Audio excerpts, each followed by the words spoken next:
The co-chief investment officer of the world's biggest hedge fund has said gold could surge to a record high above $2,000 an ounce as global political uncertainties increase.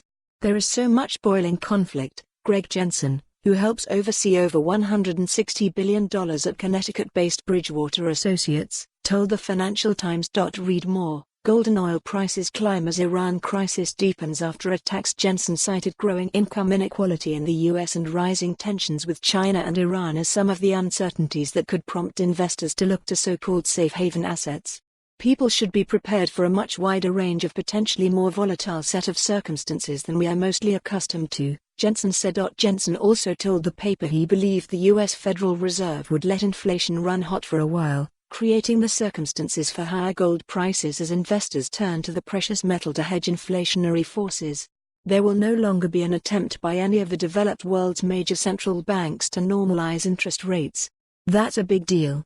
The Fed cut interest rates 3 times in 2019 in a bid to stimulate a slowing U.S. economy. Jenson told the FT he would not rule out the possibility of Fed Chair Jay Powell slashing rates to zero during 2020 in a bid to avoid recession. He added that gold should remain strong as central banks allow higher inflation, but that this, coupled with a ballooning U.S. budget and trade deficit, could come to threaten the dollar's position as the global reserve currency. That could happen quickly or it could happen a decade from now, Jenson said. But it's definitely in the range of possibilities.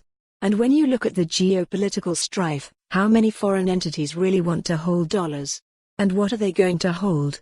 Gold stands out.